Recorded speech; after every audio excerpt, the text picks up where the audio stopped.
On the transition in Libya. A very large number of issues on the table, and we have a terrific panel to address them.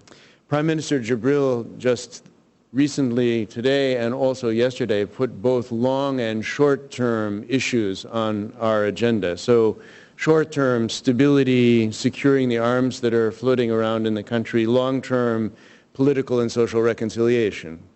Short-term, kickstart economic life, develop interim political arrangements until the election of the National Congress, long-term, an economic and political vision for the country. I've asked each of the panelists to say a little bit about their own perspective and to speak both to these very short-term issues as well as to the longer-term vision of Libya's future.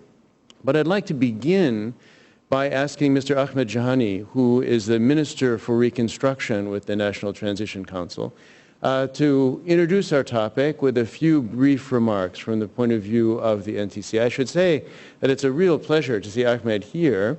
It turns out he and I taught and studied law and economic development together and were classmates at the Fletcher School 35 years ago, something like that. Maybe I shouldn't admit it.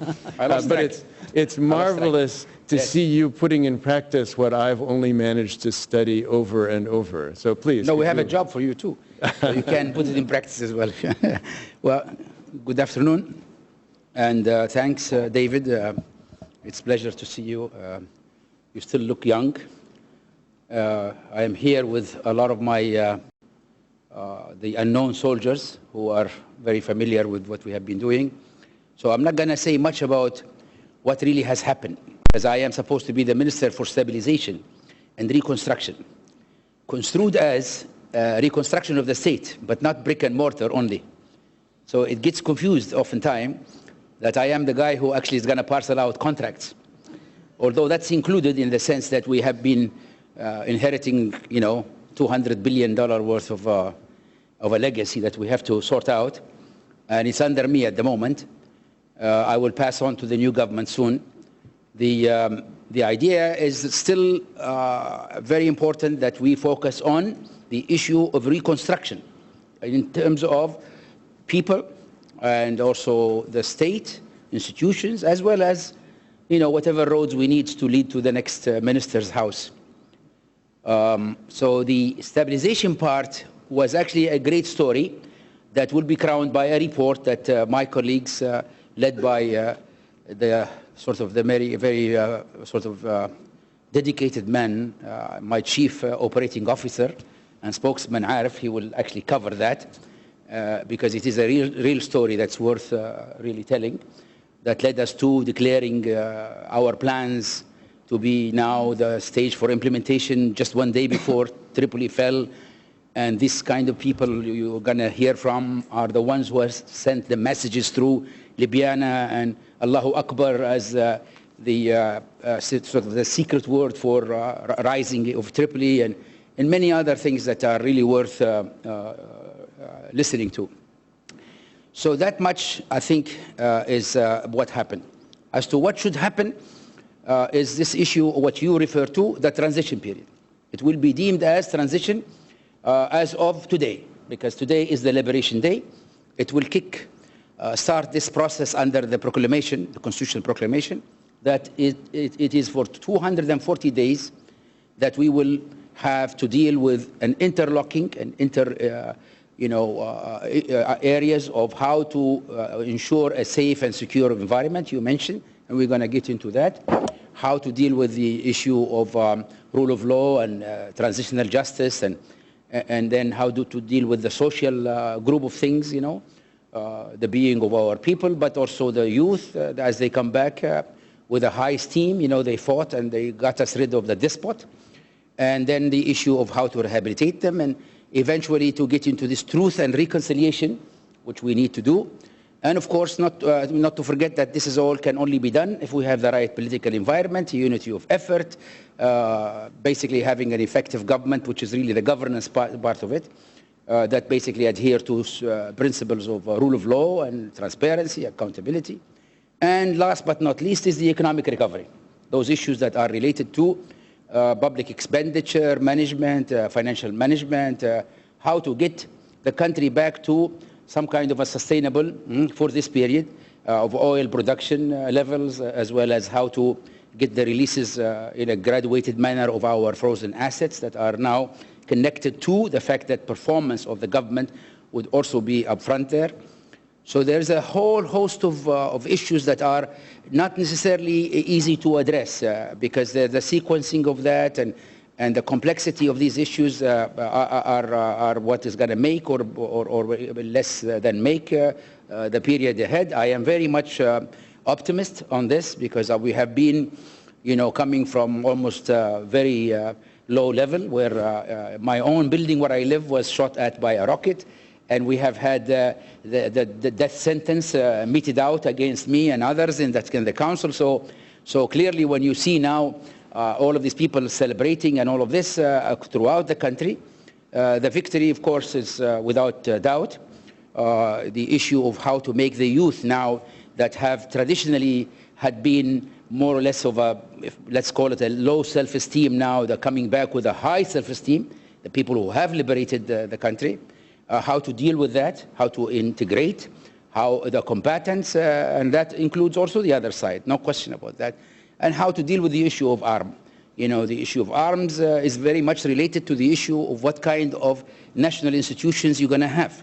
One institution that we need, and we need very quickly, is this issue of the army, national army. Not because we want to fight anybody else, but we want to be able to at least have an option if arms are not necessarily sort of reduced because of persuasion, money, whatever other programs you're going to have, national service, then you probably also need an army that also look after the borders. And right now we have guaranteed our maritime borders and the territorial borders. The NATO is taking care of our air. And so basically we are now at the stage where we are hoping to start, maybe soon, issues of justice, transitional justice, that it is due. Our courts have started. We have now a new Supreme Court Chief Justice and a Prosecutor General. We are a prosecutorial. We are, he knows more about the common law, civil law debate we always had. So the idea is that we are now set to start with a new government. Hopefully it's going to be an effective government. You heard from Mr. Jibril that many of us are not going to be there. I am going to assume a role which is already now being agreed to, which is more like a constitutional body that I'm a senior advisor for technical assistance, seemingly very sort of innocent.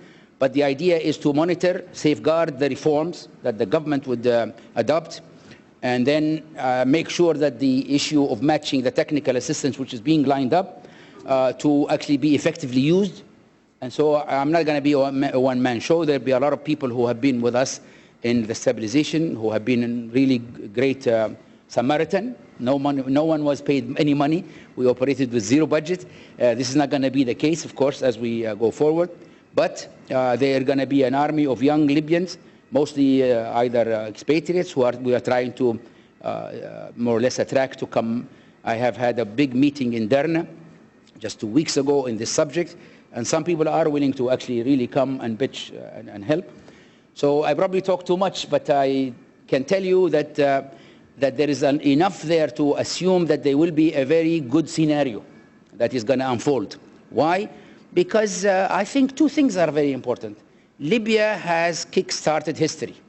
Basically the history of young people and the technology wherever in the area, in the sense that empowerment means you have to go all the way after the despot. No compromises here. And I think this is very important. Whereas in other areas, perhaps in Iraq, primarily, somebody tried to kickstart history from outside. This is a very important distinction. And as a result, the transition period was prolonged for this reason and many others, because you always had somebody to shoot at. In our case, I think they probably are not going to shoot at each other simply because they protected their homes with these weapons. And I was in Benghazi throughout this period.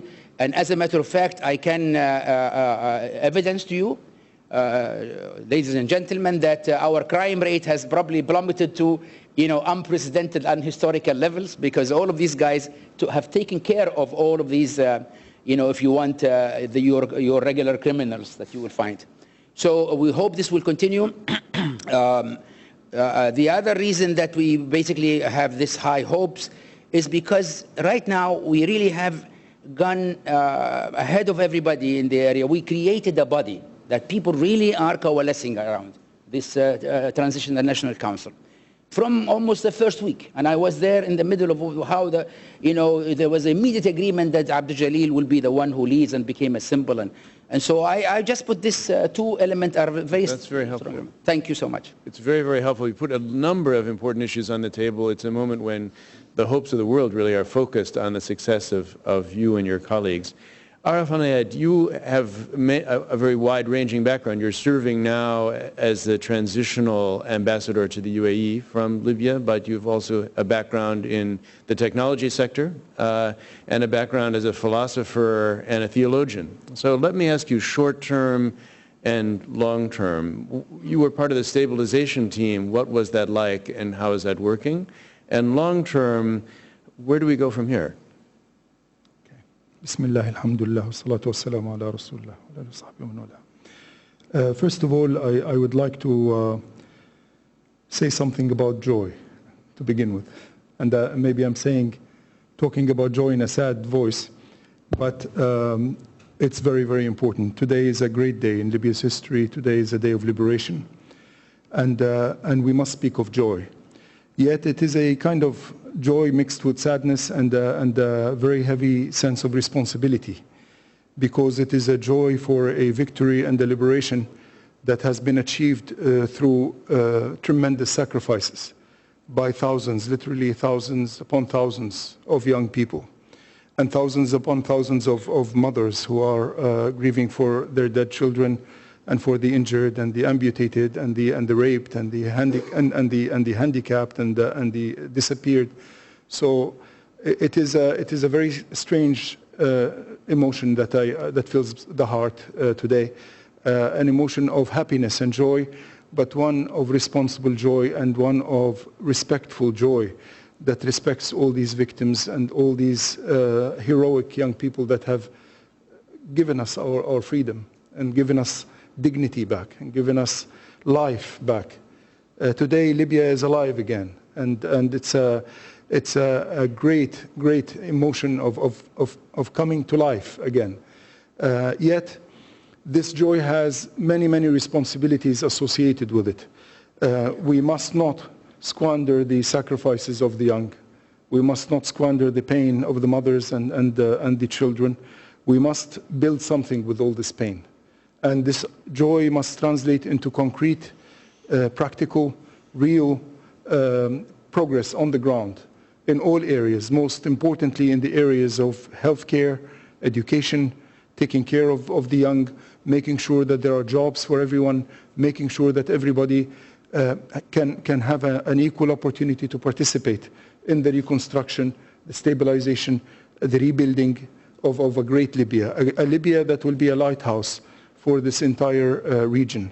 It was my privilege and honor to have sat as a student at the feet of young people who were part of the stabilization team, over 70 young men and women who worked tirelessly day and night in order to develop first a stabilization plan, an extensive one, and then to implement it. And yes, it wasn't completely implemented, and some parts were implemented in ways that were unforeseen, but it was an utter joy to at my age, sit humbly at the feet of young people who showed me how to be brave and how to work for dignity and freedom, and who, without asking for anything, simply gave and gave and gave. And I am really honored to have worked under the wise leadership of Chairman Ahmed Ijhani, who gave us the space and the framework in which we could work and thrive. So for me, I am filled with utter confidence. It's really amazing. I don't think I've ever been as confident in Libya and Libyans as I am today.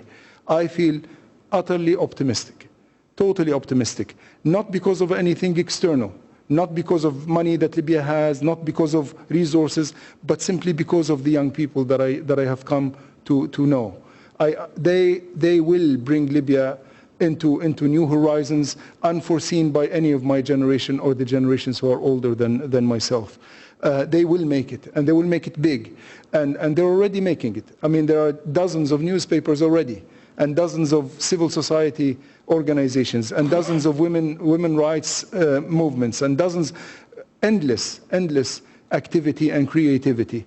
Libya, like a forest that was burned, looked dusty. It looked like ash. It looked gray. Only Gaddafi's ugly face appeared all over the place. And no one would have predicted that life will again spring forward and spring up and arise. And yet, just as in after fires of forests, young shoots of green are coming up in unprecedented ways and in ways that are totally unpredictable. I have utter faith in God that just as He has liberated Libya through the efforts of these young people, that Libya will be a great nation again, and it will actually become greater than it ever was.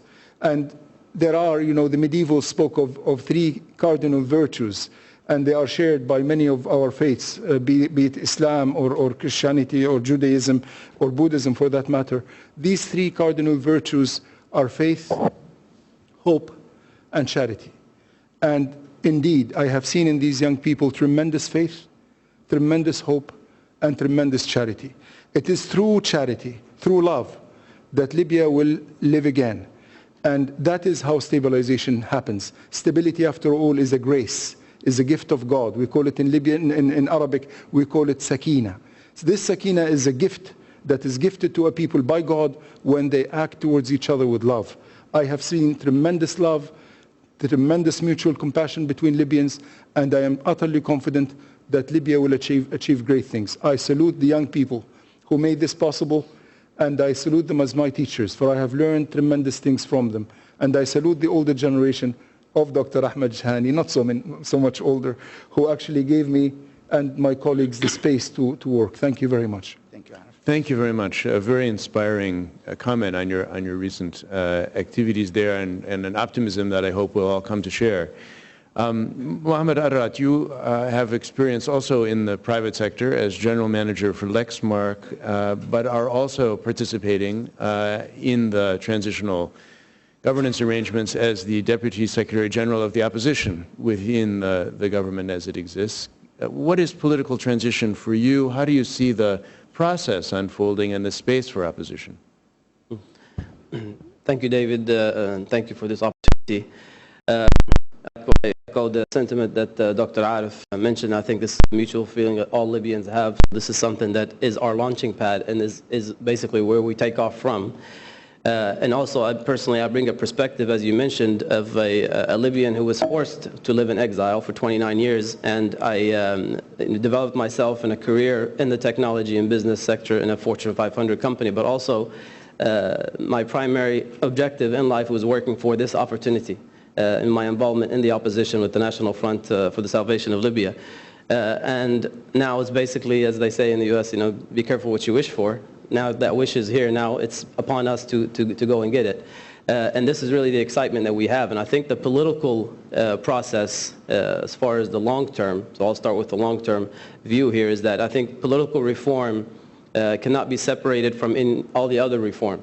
Okay, so it's basically a dependency on economic reform and on social reform and military reform, as Dr. Ahmed mentioned, and all these things, they're all interdependent. So therefore, I think the long-term vision, these dependencies have to be clearly defined, and the key milestones have to be set and communicated clearly to the Libyan people and to the international community. And I think, if I can sidestep a little bit to the short term here, is that in these next few days, starting with today's liberation announcement, this is a key milestone defined in the constitutional announcement or that was declared by the National Transitional Council.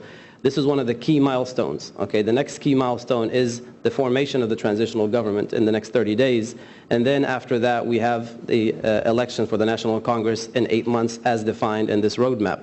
So therefore, these key milestones have to be clearly defined and why they're key. And the second point, as far as the value of the political reform, is that we have to avoid the sense of paternalistic approach or paternalism, in the sense of a group of the elite have to really do this work and prepare a nice state called Libya with a constitution and basically hand it over to the Libyan people to run it.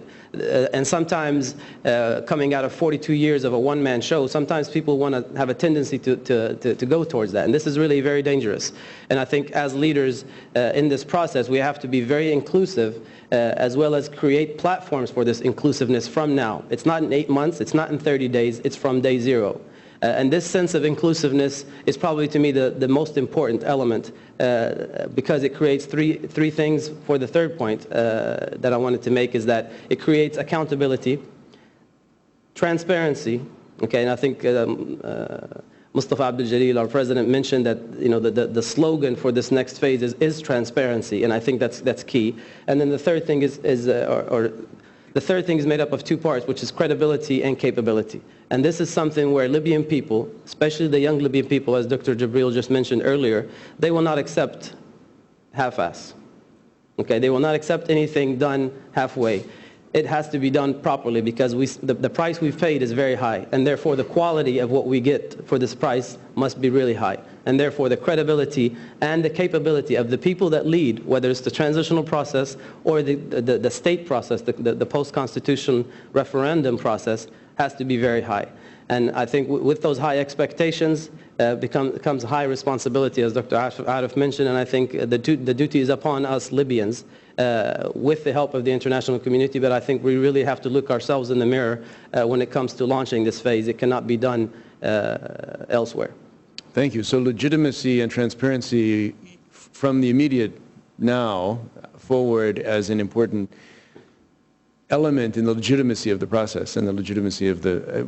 we come now to Hatim Jirani. So you are with HSBC in Libya, but you're a transitional figure in the sense you've spent 14 years working with the Libyan government, and were very instrumental in helping to set up the Sovereign Wealth Fund and so forth. So, and are now part of the steering committee for the temporary financing mechanism in Libya. I guess short-term, the question that I would have for you is, are the new guys really new? Or is this a rebranding exercise for some who've been involved in the government? And long-term for you, where does Libya go from here? Chairman Jibril spoke about the need for a Libya that is not oil-dependent. What are the other domains into which you see the economy moving over the coming years? Thank you very much, David. I would like to, I add my voice to my colleagues who spoke before me.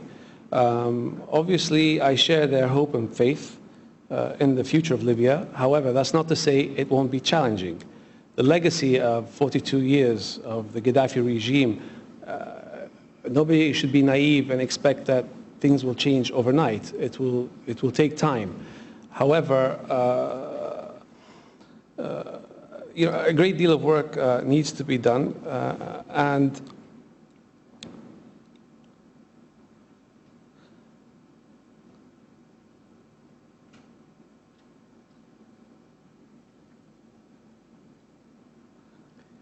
there are a lot of people who we experience from the last 14 years who have are trying to get in through the back door again to the NTC. And this is going to be a challenge. Nobody is advocating de-Baathification as what happened in Iraq.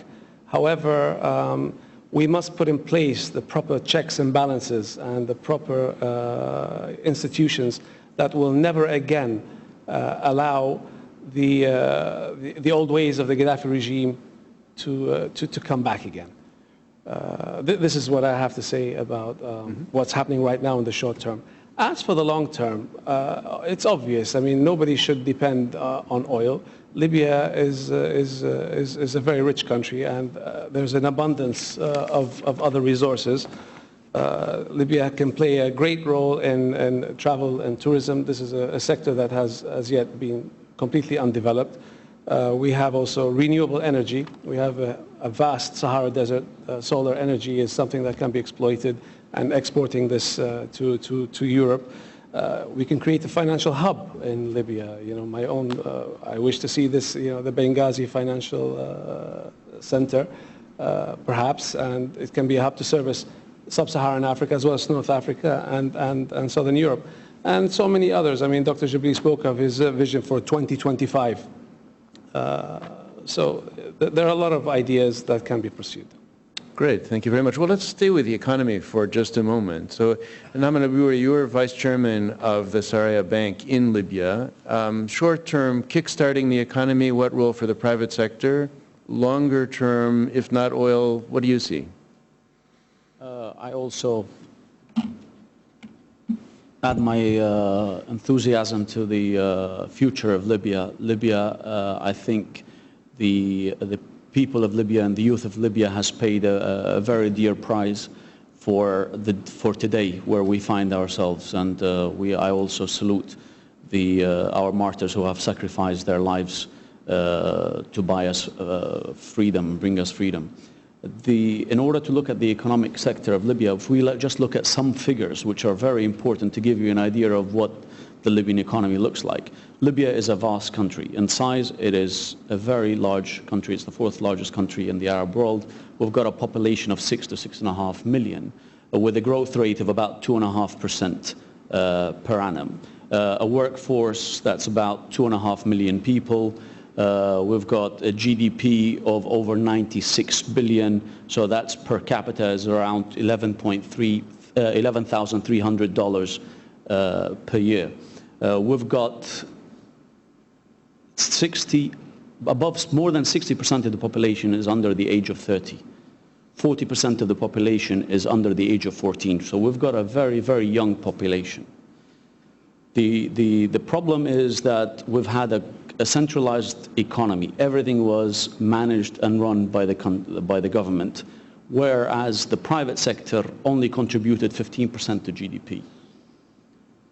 On the other hand, the private sector employed more than 30% of the Libyan workforce. And we still have a 30% unemployment, and that's an official rate. So if you look at these figures we discussed, and we've got, if we look at the oil sector, I tend to disagree with Dr. Jibril's yesterday's view that we have depleted more than 60% of our oil reserves. Libya has proven reserves of 44 billion barrels. That's only oil. If we talk about gas, the number is huge and is still not yet well discovered. According to a report that was done by the Monitor Group 2-3 years ago, only 25% of the Libyan reserves have been discovered. So the oil sector will still play a major role of the Libyan economy for the next few years. That does not mean that we want to be dependent on oil, but the oil sector needs to be developed in order that we can develop other industries alongside it, whether it is tourism or being the financial sector. How can we kickstart the economy? Today, we've got $180 billion sitting abroad. 130 billion is roughly central bank reserves. 50 billion is the LIA's reserve, which Mr. Al-Gharyani knows very well about. These funds, unfortunately, are frozen. However, the transitional government or the transitional council has been working extensively at unblocking or unfreezing these funds. There is a mechanism today for $16 billion which have been unblocked for the importation of food, medicine, and baby milk. However, the international community said that they are ready to give back these funds once we have an elected government. So the money is coming back to Libya. Do we need, in the next 8 months, to rebuild our country in terms of infrastructure, or do we need to build institutions and build systems and procedures in place? So I think we will have the funds to rebuild our country. The money is there. What immediately can be done, obviously because the government had a very centralized economy, they had what they call subsidies.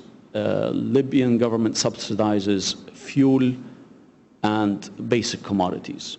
Libya spends about 10 to 12 billion Libyan dinars per year in subsidies. These subsidies, unfortunately, do not land in the hands of the ones that really need it.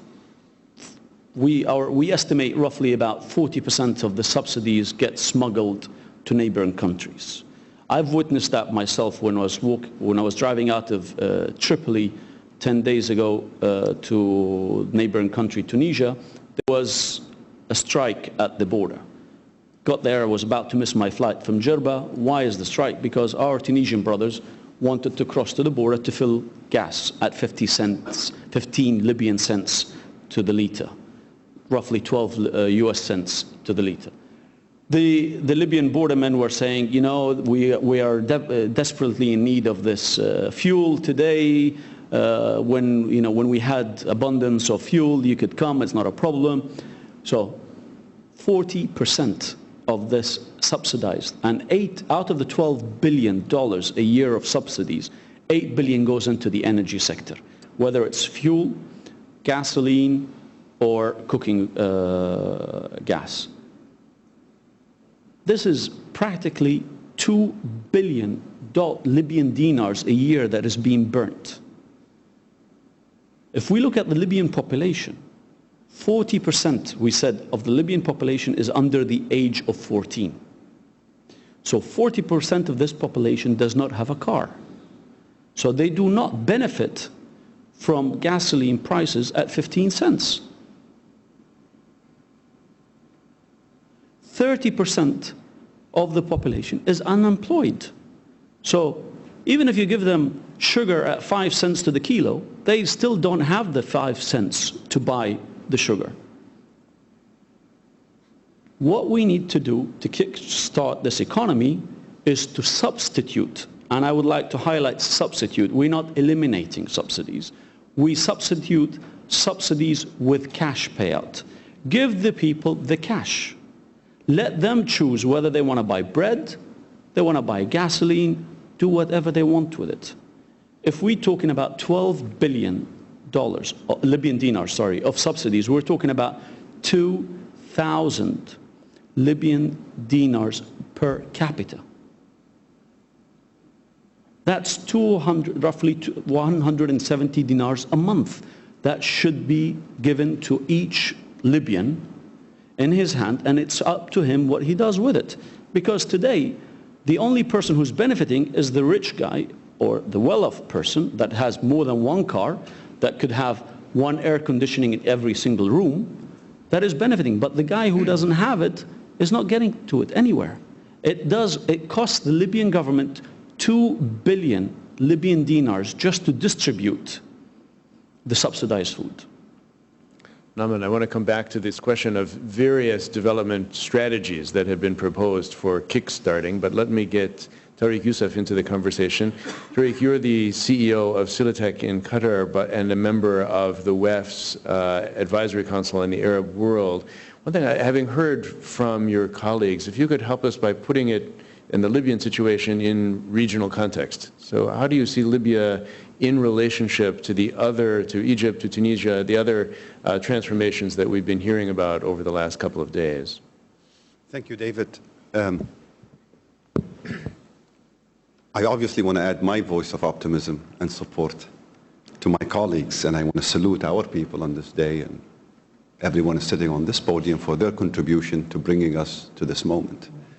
I think in the last 9 to 10 months, the discussions and the deliberations on the Arab Spring and the economic and political transitions that have started in at least Tunis and Egypt at the moment have led us to temper a lot of our optimism and to qualify the expectations that exploded in the aftermath of the revolutions that took place initially in Tunis and Egypt and created, both within Egypt but also abroad, expectations that diverged from realities on the ground, from capacities of governments to deliver on them. I think some of the conditions or some of the issues, the factors that have tempered that optimism are probably more amplified in the case of Libya.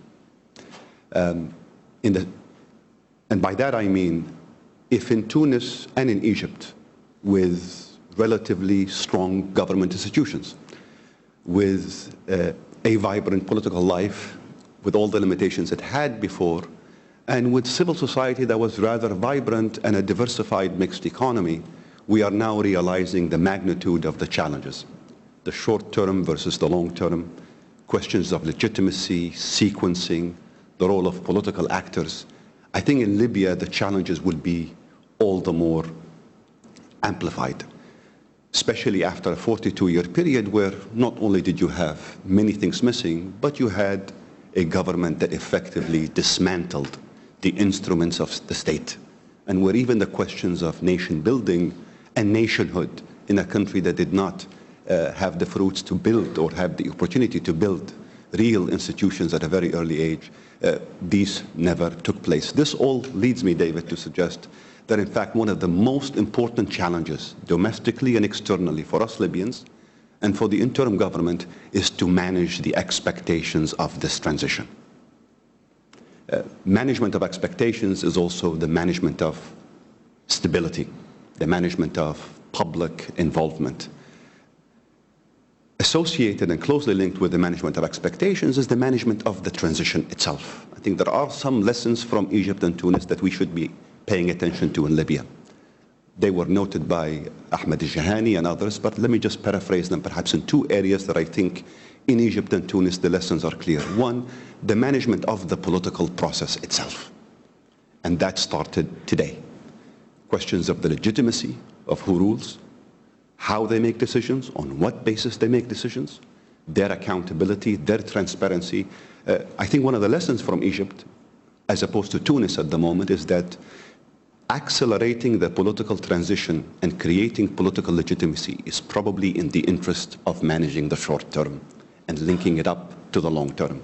The more you delay the constitutional process, the more you delay the elections of a parliament, the more you find yourself dealing with fault lines within the street, within the political classes, and you have a government that is unable to do anything. So one important, I think, lesson associated with the management of the political transition. I would say the management of the economic transition, there are also lessons there, and this would be of utmost importance. In the case of Libya, after all, this is one of the, someone said a few days ago, it is maybe the first complete revolution we've had in the Arab world to date. You've dismantled the regime. You've removed those who ruled before from the political scene. The expectations are high. The public has suffered. You're in post-conflict transition. In a post-conflict moment, you need to deliver economically, and you need to deliver now. I think injecting stimulus, liquidity, starting with some of the projects that Minister Jahani mentioned, is of the utmost importance. I would go so far as to saying that if you don't manage the short-term economic recovery quickly and successfully, it will complicate the long term. You may not even get to the long term, especially at a moment when we're talking about a combination of youth, arms, post-conflict, weak political institutions, and initial conditions that make the challenge of the transition all the more difficult. These are some of the lessons, I think, from Tunis and Egypt that are emerging that Libya should be in a position to benefit from right now, today, in fact. Thank you very much. Well, let's turn to some of those difficult issues that are raised in the context of this hope and expectation for the revolution. And let me do a quick series of follow-ups, and then we'll open up to questions from the floor. So, Arif, hearing your great faith in the Libyan people and your optimism about the circumstance in front of us, how do you respond to the cautionary note that we've just heard about fault lines within the society, tribalism, radicalism, social and other geographical divisions that are on everybody's mind as we look at Libya and wish all the best for the transition? I agree with Professor Tariq Youssef that there are real serious challenges, no doubt. But I believe in the resilience of this young revolution, and this is a resilience that is based on what's called distributed systems. It is like the resilience of the internet. It comes because of massive networking and massive distribution. There is no central command and control for this revolution. Anyone who claims that they made this revolution or that they're the one who instigated it or are basically true and right in what they affirm, but wrong in what they deny. In the sense they are just like a string of fabric in a cloth. They do participate, and they do bear some of the responsibility, but they would be wrong to deny the contribution of all the others. So it's very much a distributed revolution. And in this revolution, we have the re-emergence of a pre-Italian, pre-Graziani, distributed localization in many ways. We have seen local councils emerge at the village level, at the town level, at the city level. These local councils have played a tremendous role in this revolution. They have emerged naturally. They have joined the National Transitional Council to some degree. Now, inshallah, through the process that is outlined in the constitutional decree, there will be more participation from the local councils. This localization is very, very important. We must not see this localization as an anti-central government trend. On the contrary, it is a distribution that will assure the resilience of the Libyan revolution, and that will also assure that it will not be stolen, and that it will not be abused, and that it will not be monopolized. There are definite risks. You know, Gaddafi is like a poisonous insect. You may kill the insect, but the venom and maybe even a part of that insect is already inside the body. And there is a lot of work that will have to developing an antidote to this. And the antidote to it is very simple. It is love and charity, because it is a poison of hatred and divisiveness that he had injected into the Libyan society. He is the one who created most of the divisions in Libyan society. And what the Libyan people did was to say, no, we're not divided, we're one. We want to be together. And the Libyan unity that has emerged out of this revolution is absolutely amazing. I have never seen in my life Libyans more united than now. And I do not think that it is a unity for merely taking out Gaddafi. I think it's a genuine mutual love and respect and mutual compassion, and a genuine unity that is coming from respecting the locality in every locality, so that there is a national fabric that emerges just as emergence happens in complex systems. So that when we're now looking for leadership, you know, some people wonder, why is Mustafa Abdul Jalil so inspiring as a leader? He's definitely not into command and control from the top down. And people wonder, you know, how could this humble, fairly fragile man lead the nation in such a critical period? I believe it is precisely because he is fragile, precisely because he is not self-imposing, that people are rallying around him. And I think we need to get used to the idea of a new kind of leadership in Libya, a leadership that respects the emergence of the will of the people naturally from the bottom up, rather than from the top down. Great. Thank you very much.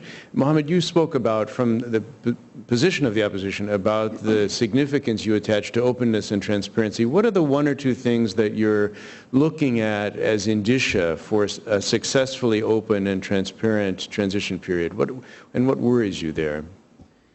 I think there are many pillars to that, to transparency, because it's at all levels. But I think those types of characteristics have to start from the top down. I think, and the people will follow leadership and follow suit. I think one of the main things that needs to be done, and it needs to be done quickly, is some kind of an auditing body or a bureau that oversees the process as an independent institution that is not linked to the executive team or the government that's running the day-to-day operations in this next process. And I think this is one of the things that will give a lot of legitimacy to anything that the government does. So this is one pillar. The other one is just the communication plan, a PR plan. And this is one of the things I think was always lacking in the previous process, and it was understandably so because of the dynamics and the elements of what's happening on the ground. PR is not always the priority there. So, but I think in this particular next phase, it has to be a priority, and it has to be systematically done, meaning that sometimes you have to overdo it in order for you to be able to bring the credibility back. So constant communication through all platforms, not just the web, not just to the young audience, but even to the international community and the people at large. And I think the third thing is some key deliverables and low-hanging fruits, you know, something tangible that can be delivered to the people, to have some sense of closure, but also a sense of achievement in the sense of that this revolution has provided us something positive quickly in order for us to be able to go and achieve some of these objectives and goals that are longer term. So I think those are the three most important elements that can help shift or guide this transitional process in the right direction. Thank you very much. Hatim, I want to go back to the sovereign wealth fund idea. So whenever anyone talks about Libyan development, the money is there, as we've heard, but the money is there in many countries, and it doesn't get transformed into a sensible development plan. So I wonder if you could speak to the institutional mechanisms and machinery that you see as being most significant at this moment in ensuring that the savings that are aggregated in Libya are in fact available in a transparent way for deployment towards these development objectives. What's the institutional design there? What for you is most critical in ensuring that that the example turns out to be one that could be looked at with pride from the rest of the Arab world? Okay, I mean, thank you, David. Looking back at the experience of building the LIA, one of the most frustrating things that I personally felt was this mentality of having to reinvent the wheel. Sovereign wealth funds existed. There was a very good example in Norway, Singapore. I actually visited the Norwegian fund. I was very encouraged early on in the LIA when they hired Ernst & Young as a consultant to come and design the organizational structure, draft the internal manuals. I managed to convince them after a year to hire Mercer as an investment consultant. Sorry for plugging these names, but these were the facts. None of this was ever implemented.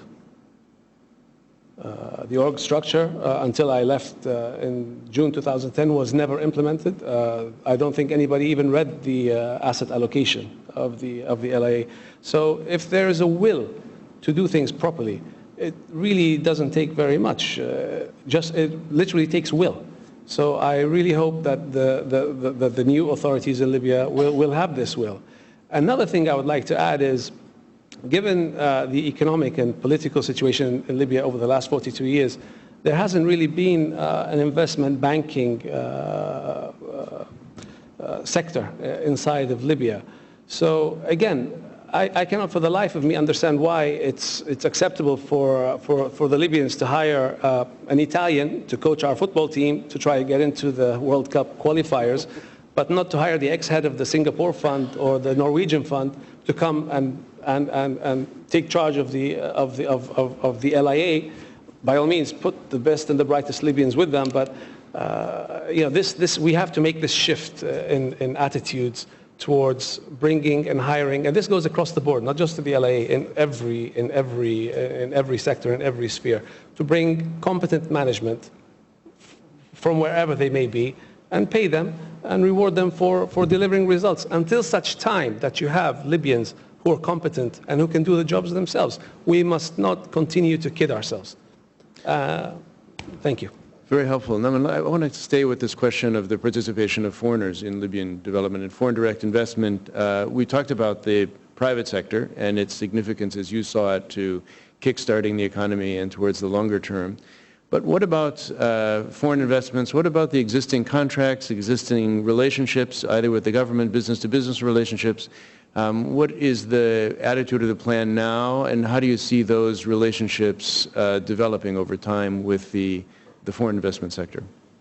Well, what we would like to see is obviously for the government not to be the investor. The problem is the government in the last few years was acting as the legislative body, and they were acting as the investor. They have created what they've called the Social Development Fund, which was competing with the private sector. So the Libyan private sector had no chance to compete with somebody who's got billions of dollars at a zero cost. So this hopefully will not be the new Libya, and we will have the private sector compete on fair grounds with among each other. When it comes to the existing contracts, I would love to see that in Libya that all the contracts, government-to-government contracts, will be honored, where the contracts which are financed by the Treasury, and these contracts need to be checked, reevaluated, because I would not say all of these contracts, but a lot of the contracts have been inflated. A lot of the contracts have been used to funnel out money. And what we would like to do is go back, if we take an example, the airport contract, the $3.7 billion contract for an airport in Tripoli, a city of 2 million inhabitants. I mean, the number is inflated. If you look at the cost per square meter, you're talking about $5,000 per square meter in Libya. I mean, not even the airport of Dubai costed $5,000 per square meter. Here we are, we come to the people who are being contracted. We look at the contracts. If the contract had any payments made to party X, Y, or Z, they tell us to whom these funds were paid. That's one thing. We need to know who they had to pay to get these contracts. Secondly is we revise the contracts to market prices. Plus, obviously, they need to make their margin, which has to be, you know, an industry-stranded margin. They add in their margin, and they're more than welcome to continue and finish these projects. We're not going to eliminate projects, but we want to make sure that we are paying the right price. And if they have money that's been paid out to the ex-regime or others, they tell us who they paid the money to. Ahmed, may I ask you a follow-up question? Before you ask me, I would want to make 2 comments. Please go ahead. Just to make sure, because I still represent the government in some fashion, the issue of the statistics that are being thrown around is not necessarily what would be if you go back to the reforms that have been collected in volumes and what the World Bank and the IMF have. And so we have to be careful about throwing in numbers. Just to word of caution here. The number 2 comment would be the issue of whether this is the position of the government versus the contracts or any other normative statements that could come out. I think I just have to mention that we have to be maybe addressing the questions in such a manner where it is not really understood that this is the government position.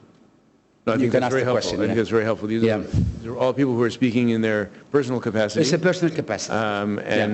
They have views, and we've asked for their best advice and thoughts and predictions about what but I'm sitting here, so. Transition will bring. But now to come to you, representing the government, I want to ask you 2 questions. One about reconciliation, which you put on the table, both political, juristic reconciliation, but also reconciliation with relationship to accusations of corruption in the past and so forth. How do you see that playing out? That would be my first question. And then the second question is, there's an obvious thing that all of us on the panel have in common, which is that we're all men. And I'm wondering how you see the future of women in Libyan society and the future of women in the process of transition. On the first question, reconciliation. First, I have to say that I like Professor Tariq's injection of reality, because I think what you heard here is heart, true heart, and true mind. And when I listen to these people around me here, and many others, Libyans, if I can attract them to come back to Libya, that's the best resource we have. But the truth of the matter, we are insolvents on a national account basis, and I can actually talk about that. We may have cash. So therefore, that has to be also the reality check there. The issue of reconciliation is utmost important for us, because we really had something akin to a civil war. If you want, we can draw parallels to our experience from East Europe for transition economically and what to do with a single party, the revolutionary committees, or from other places of Africa. But the truth of the matter is we look like US post-Civil War in many ways. Our society, in some parts of it, is torn asunder. And in some places, it will take many years for it to heal. Therefore, what we really need to do is to start with something that our grandparents started with immediately after World War II. And At the time, it was the experience of Libyan collaborators with the Italians. And I think they were well advised to have a legal framework. So for us to develop a legal framework so that this whole reconciliation, truth first, and reconciliation will take place. But there will be difficult parts of it. And that is the part that we really have to think in terms of what are the incentives, the mix of incentives, economic and social and otherwise, to bring this about. But that's why I mentioned we need the national institutions, the army and the civil service, which I forgot to mention, to actually develop it immediately because they are going to be the ones who are going to look after this necklace that seems to be now subject to disintegrative forces. And it may move apart from one another, the different parts of it. And funny enough, it's not tribal, you know. People think Libya actually is tribal. Yes, of course, people have gone to tribe for protection, and it's fun. But if you come to any tribe and you look at the color of their faces, you know, from black to blonde, you know, you'd imagine this would not have come up from some father anyway. And Yuri Dadouche was somebody who knows about Libya as a Libyan. And you know, we have tribes simply because we were subjected to the stress. But what we have now is regionalism. It's funny. You know, you're talking about Benghazi and Misrata. You're talking about cities.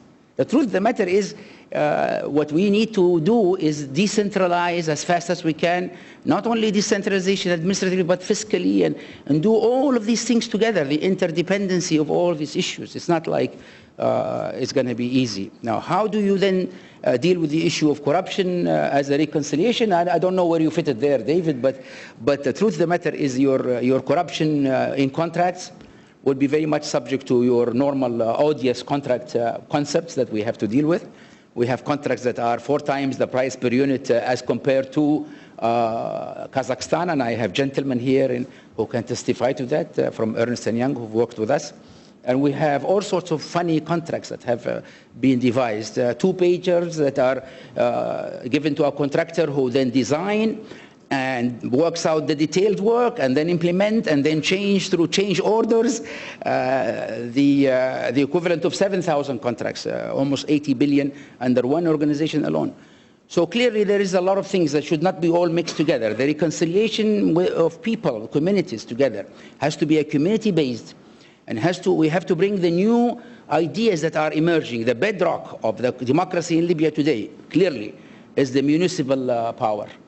They started in Benghazi, they started in the liberated areas, and then others, some people I know from Misrata came with a boat for 3 days. At the time, Gaddafi's forces were 50 kilometers away from Benghazi, and they are still in the council. And these people have managed to create something which became, they actually sent these delegates to the TNC, not the other way around. So we have to strengthen this, strengthen it immediately, before we even can think about, and of course the issue of justice and bringing back the courts, and have a form of transitional justice, very much like what our grandfather did with a smaller country, with issues of collaborators, creating the legal framework. We already have now an authority to deal with reconciliation established. We chose the people for it. But again, you know, there's so many issues that have to be dealt with together. Clearly, the issue of managing expectation is very important because we are really not rich. And I have to put this here. We are not rich. Yes, we have some cash. It may evaporate very fast if you take the budget. If you look at our contingent liability as a nation to the notorious law number 4, where every Libyan basically occupies somebody Libyan's house, which all going to come for compensation. Our social security, which is basically have been bankrupted, and I think Mohammed knows that. The issue relating to compensation versus this 200 billion, and I can give you a number of things, and the number, and our commitment to the EPSA in the oil and gas.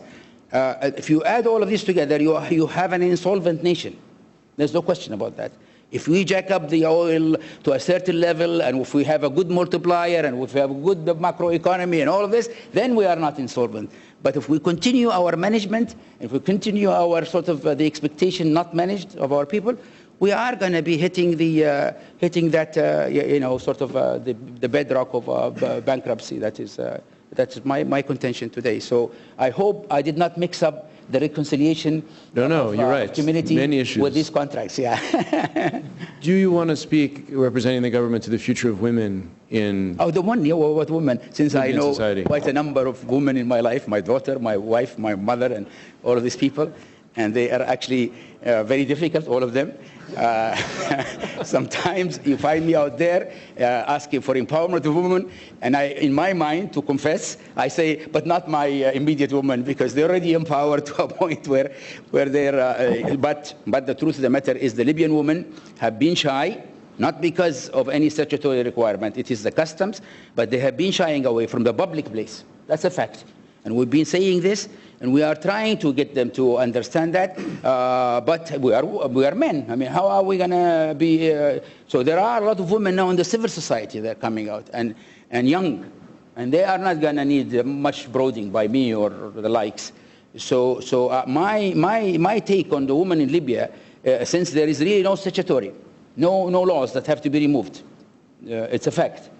And as such, they have also good examples they can choose from around the Arab world, because they watch television and they are very good in education, by the way. Libyan women have been much higher in their achievements than the boys, the males. And so I am very, if you want, very optimistic on that. But we have to do what we can as government to make sure if there are obstacles, if not, they're not laws, if there are obstacles in the nature of, if you want, attitudes that are embedded in how employers hire. And so I hope I answered this. Good, thank you very much. Yeah. Tariq, we have just 10 minutes. I want to open it up a little bit. Do you have a statement that you'd like to make now, or shall we wait? Good, so if we could bring the lights up so that I could see some people. Let's take 1, 2, 3, somebody way in the back, 4, and we'll take those 4 comments and then I'll come back here if you could. So could we have a mic down here in the front?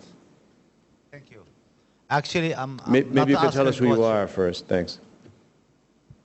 From the bottom. Working? Okay. My name is Mohammed Al-Karaki. I'm partner in Ernst & Young. I was honored actually to live in Libya for 2 years actually, and I felt home. I felt really home. I mean it, you know. I have 2 comments actually. It's not questions, you know, to the panelists, because they are really beware the time. Excellent. Yeah. One thing is about women. You ask about this actually. My personal experience in Libya, Libyan women were very bright actually. They're very dedicated. They work excellently, and they are really free and empowered women with responsible attitude actually as well. Okay, they appreciate the whole environment. The other thing, which is something I want to bring to the panel actually, which is something, an observation that I have seen in Libya. I think the issue of youth is really snowballing, and I think this is one of the priorities that need to be addressed by the government of Libya or the coming government. This is really a very important issue, a very hot cake. Great. Thank you. Thank you very much. And we had here this gentleman, if we could get the mic to the second row. Thank you very much. And then to this gentleman in the first row will be the next. Thank you very much. My name is Ahmed Atiga. I'm a Libyan myself. I work for the International Finance Corporation, IFC, in Washington. It's really great to see this distinguished panel of countrymen. Dr. Jihani is a mentor at the World Bank, and Tariq and I go back a long time. So it's really great, particularly in this day, the day of liberation, to be here discussing the challenges and opportunities of Libya. Many issues have been brought up: accountability and transparency, reconciliation, etc. How would you fit this in a very quick process of national dialogue? Without a process of national dialogue that has not started yet in Libya, and this is the management of the political process that Tariq has alluded to, without this dialogue starting on a very, very clear footing and framework, I think these issues will remain an academic exercise that the people who you have to get into this process are not yet associated with. So I'd like to have some reflections on how this process can start. Thank you. Very good. Thank you very much. Sir. Yes, thank you. As Dr. Jahani and my friend Tariq Youssef know, I'm also Libyan from a very ancient Jewish community that left in 1967 You share your name with us, if you could. Uri Dadouche. Thank you. And just two quick points. One is, I remember very well the pre-Gaddafi Libya, an extraordinarily entrepreneurial and dynamic country, and I have very little doubt that you can go back to that situation. The other point is this: what will be the attitude of the new Libya towards its Jewish expatriates and towards the Jewish heritage in Libya, including the shrines? Thank you. And then we had very in the far back, if a microphone could be brought to the gentleman.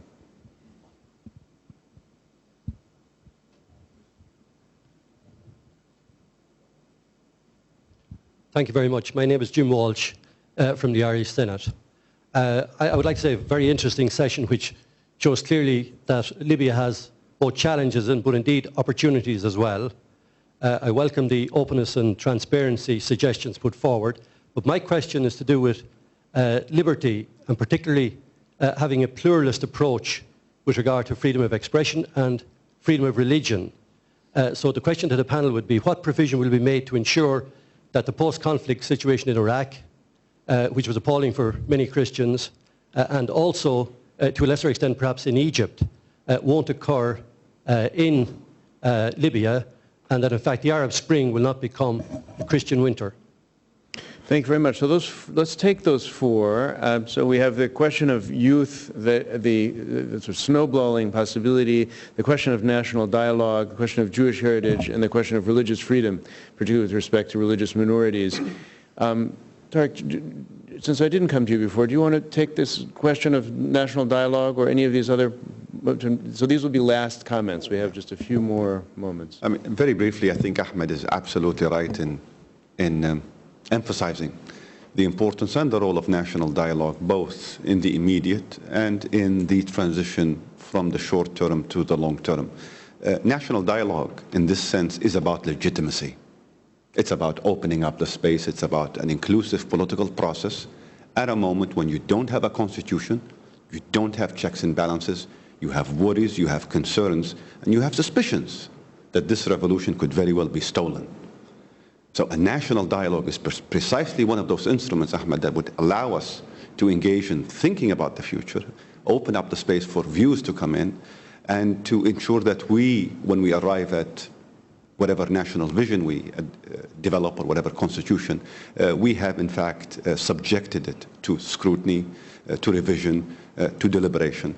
A couple of times today I couldn't help but note that the 2008 study done by Monitor in Libya with SAFE, and at his request, has been mentioned as a vision document. I take issue with that being a legitimate document in any way, shape, or form. That was a document that was done at the behest of SAFE. It was for a particular project at a particular moment in time. It was not subjected to a national dialogue. I think the future of Libya, if we are to learn from the mistakes of the past, and the monarchy, while Yuri, it was benign, it was entrepreneurial, was also weak, was not inclusive, did not mobilize the political scene. That is the sense in which we want a national vision that has buy-in from the public. Let me ask if I... One correction, because I think, I don't know who mentioned it. Very quickly, if you could. Very quickly, because but just to, because it gets very confusing, you know, the 225 vision is not really the Monitor, Tariq. It is a group of 100 plus that actually worked on that. Yes, of course, it's all under SAFE sort of protestation to power, but the Monitor was more of the clustering and all of that. So just to separate these. Thank you. Yeah. That's a good clarification. Yeah. Arif, can I turn to you on this question of religious tolerance and openness and respect for the Jewish heritage in the country, also including the shrines? You are a representative of the government here as ambassador to the UAE with your own theological background in interfaith dialogue. How do you respond to these concerns? The government position was clearly stated by Sheikh Mustafa Abdul Jalil, and I will not here state the governmental position, especially because I've already announced that I am a volunteer ambassador and I will be leaving this position very, very soon. I will speak in my capacity as a Muslim theologian and scholar and a teacher in a Muslim madrasa in the old city of Tripoli, not very far from the Jewish shrine or kanis. And it's in that capacity that I will speak. So this is my own personal opinion as a Muslim scholar. The Libyan people are amazing in their history of tolerance. In the downtown area, in the old city, within, I think, 1 kilometer squared, there is a Roman temple that's still intact to some extent. There is churches. There is an Orthodox church which is still functioning and is under the management of the Greek embassy. There is an Anglican church, which used to be a Catholic church that the Vatican had handed over to the Anglican church. And there is the Jewish shrine, Slal Kbira it was called. One thing I want to say is that this tradition of religious tolerance is very much alive in the hearts of Libyans. It's there as a stratum, as a base. I also want to say that some of the images of negligence that you saw on television of the Jewish shrine and its condition are actually very typical of many mosques and madrasas. If you took pictures of the madrasa of Ahmed Pasha, the Garamanli, it will be in the exact same state as the Jewish Salah. So this negligence was it was an unfortunate systematic policy by Gaddafi, who had no respect for any of these places, be they Muslim, Christian, or Jewish. This is one point. The second point I would like to say is that the Libyan Jewish community, especially the one living in Italy, and as you know, some of the community decided to settle in Italy when they left Libya, and some went on to Israel and have been living in Israel. The ones in Italy have been actually in active engagement with the Libyan population. I know many Libyan families and businessmen, when they go to Rome, meet with old friends like the Habib family, or several Jewish families in Rome. There is a big issue of how Mr. Jirbi chose to treat this issue. When I was in Benghazi, I happened to have been staying at the same hotel as Mr. Jirbi at the time, and I had breakfast once with him. And I explained to him, I said, look, Libyans are generally congenial people. They have a lot of respect for others. But you must be very sensitive about this, because there is 42 years of history. There is also the grievances of our Palestinian brothers and sisters, which have to be taken into account. I am an advocate of the right of return of all human beings to all their ancestral homes. Okay? But the right of return must not be invoked selectively. I believe that the right of return of Libyan Jews should be treated in the same package as the right of return of Palestinians to their homeland. So rather than make a dramatic scene of coming and being obstructed and so on, and making commotion and invoking feelings of hostility and shock and so on, in Tripoli just last week we had shrines, Muslim shrines of saints blown up by certain segments of our Muslim brothers. So the feelings are high, especially in a state of war. It was very unwise of Mr. Jirbi to have done that, with all due respect to him as a psychiatrist and a doctor and so on. So I believe that there should be some sort of a committee that discusses, and I would be very happy to participate in this. I've been involved in interfaith for a long time. I would be very happy to participate in any committee that discusses right of return in general in the region, so that when our Palestinian brothers get the right of return to Palestine, then of course our Jewish brothers who are living in Israel can have the right of return to Libya. But it has to be a comprehensive thing. We cannot be selective. It cannot be that Mr. Jirbi has a right of return to Tripoli, while Mr. Hussein or Saad has no right of return to Yafa or Akka or these places. Great. So this is what I would like to say. Now, regarding our Christian brothers and sisters, I just want to say that all Christian churches are present in Libya, Catholic, Anglican, all sorts of Protestant churches, and the tolerance of the Libyan people for the right of worship is actually quite solid, and it's written in the constitutional declaration. So I do not think that it will be a winter. On the contrary, I think it will be a spring for all. Thank you very much. I'm afraid we've come to the end of our time, and like all panels that are exciting and interesting at WEF, they nevertheless have to be rigidly enforced from a time point of view. If one of our panelists who hasn't had the chance for a second round feels they have something urgently they'd like to contribute, yes, just for 1 minute, please. Yeah, just for less than a minute, quickly regarding the youth subject, since it wasn't addressed. I think the youth subject, similar to the women, okay, in a different capacity, of course, has to be sort of made part of the fabric of everything that we do. And I think in the Middle East, there's always been a sense of creating an institution, whether a ministry or some kind of independent body, to overlook the youth, okay, Shabab al-Riyala. It's always something combined together as if it's its own ministry or hierarchy that does something for the youth, you know, and it doesn't really become a part of the fabric of everything that we do. And this is something that I think is fundamental. Civic engagement, empowerment of the youth, things like that has to be done across the board in all segments, in government and private. And this is something that I think is critical for the post-Arab Springs to really have a good outcome. That must be done, and it's something that cannot be compromised. David, I just want to, since 1 minute, Ahmed, and then yes, we do need to close. Since pluralism was mentioned, and also sort of religion as distinguishing.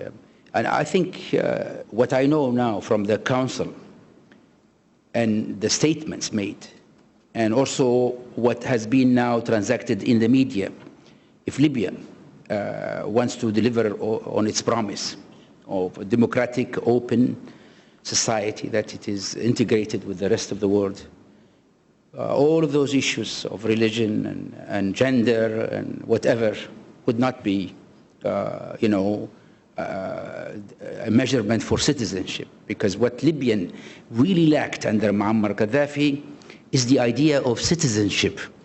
And they got hurt, truly hurt. He denied them their bride. It's not just the poverty issues, whatever. Libya has a different kind of a mix of problems. And that citizenship, which was taken away from them, made them rebel very much like a Spartacus. You know, this looks like a Spartacus, more like the slaves, you know, rising in some respects. Huh? And so for us to deliver on the citizenship idea, we really have to overcome any kind of sort of distracting issues of whether anybody has the right to. Everyone in Libya would have the right, equal rights. That is the government position as I understand it. A very important note to end on. I want to thank all of you for being with us. It's a historic day for Libya, and I appreciate your sharing it with us this afternoon. Thank everyone in the audience.